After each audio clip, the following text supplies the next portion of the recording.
ایک نشانی میں آپ کو بتا دوں آپ کی زندگی کی، سب کو بتا دیتا ہوں، اپنی اپنی زندگی میں اس کو جانچ لینا۔ ابھی کل ہی کی بات ہے، میرے سامنے ایک بات آئی تھی، تجربے کی ہے اس لیے میں آپ کے سامنے کہہ رہا ہوں۔ اللہ ایسا ہرگز نہ ہونے دے ہمارے گھر میں، جس دن ماں اور باپ بیٹے سے بات کرنے میں ڈرنے لگ جائیں کہ پتہ نہیں بیٹا ناراض نہ ہو جائے، فرمایا گیا اس دن اس کے رزق کے دروازے بند ہو چکے ہوں گے، اس کی برکت کے دروازے ختم ہو چکے ہیں۔ حضور پاک صلی اللہ تعالیٰ علیہ وسلم نے اس شخص کے لیے ہلاکت کی دعا کی ہے، ممبر پر کھڑے ہو کر کے میرے آقا نے ہلاکت کی دعا کی ہے، مولا وہ شخص ہلاک ہو برباد ہو جائے۔ حضرت جبرائیل امین نے دعا کی اور حضور نے آمین کہا، وہ شخص ہلاک و برباد ہو جائے جو اپنے ماں باپ کو پایا لیکن ان کی خدمت نہیں کر سکا، ان کی خدمت نہیں کر سکا اور ان کو راضی کر کے جنت نہیں حاصل کر سکا، ایسا شخص ہلاک و برباد ہو جائے۔ حضور نے آمین کہا۔ اس بات کو سمجھو، کتنی مائیں ہیں جو ہمارے پاس اپنے بچوں کے متعلق کہتی ہیں، کتنے باپ ایسے ہیں جو اپنے بچوں کے متعلق ہمارے پاس کہتے ہیں، اور کتنے تو ایسے ہیں جو یہ کہتے ہیں کاش میری اولاد نہ ہی ہوتی تو میں سکون سے ہوتا۔ تو تم ایسے تو نہ بن جاؤ کہ تمہارے والدین تمہارے پیدا ہونے پر بھی افسوس کرنے لگ جائیں، وہ زیادہ دن تک تمہارے ساتھ رہنے والے نہیں ہیں، کیا خبر۔ اس لیے کوشش یہ کرو کہ ان کا احترام کریں، جتنے دن ہیں ان کو سکون کی سانس لینے دو، اور ہو سکے تو اپنے ہاتھ سے ان کی خدمت کرو، اپنے ہاتھوں سے ان کی خدمت کرو، کیونکہ ان کی خدمت کا بدلہ تم دے ہی نہیں سکتے۔ جب تم ماں کے پیٹ میں 9 مہینے تھے، ایک جھٹکا جو تم نے لگایا،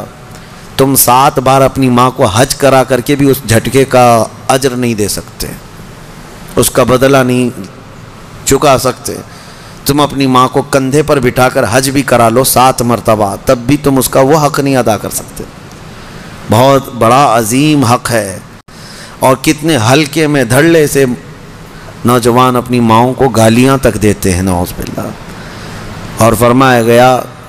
کہ جب ماں باپ، ایک نشانی میں آپ کو بتا دوں آپ کی زندگی کی، سب کو بتا دیتا ہوں، اپنی اپنی زندگی میں اس کو جانچ لینا۔ ابھی کل ہی کی بات ہے، میرے سامنے ایک بات آئی تھی، تجربے کی ہے اس لیے میں آپ کے سامنے کہہ رہا ہوں۔ اللہ ایسا ہرگز نہ ہونے دے ہمارے گھر میں، جس دن ماں اور باپ بیٹے سے بات کرنے میں ڈرنے لگ جائیں کہ پتہ نہیں بیٹا ناراض نہ ہو جائے، فرمایا گیا اس دن اس کے رزق کے دروازے بند ہو چکے ہوں گے، اس کی برکت کے دروازے ختم ہو چکے ہیں۔ ماں باپ جب بچے سے ڈرنے لگ جائیں کہ کچھ کہوں گا تو بیٹا روٹھ نہ جائے، الٹا جواب دے دے گا، روٹ کر کے گھر چھوڑ کر بھاگ جائے گا، یہ سب حالات سے جب ماں باپ تم سے بات کرنے میں ڈرنے لگ جائیں، ڈانٹنا تو وہ بہت پہلے ہی چھوڑ چکے ہیں، اب بات کرنے میں بھی ڈرنے لگ جاتے ہیں جب بچہ جوان ہوتا ہے۔ اصل خدمت اور اصل فرمانبرداری یہی ہے کہ تم جوان اور طاقتور ہو اور وہ بوڑھے ہو چکے ہیں، اور جب ماں باپ جوان رہتے ہیں اور بچہ چھوٹا ہوتا ہے سب ادب کرتے ہیں، کیونکہ اس وقت ماں باپ طاقتور ہیں، کما بھی رہے ہیں،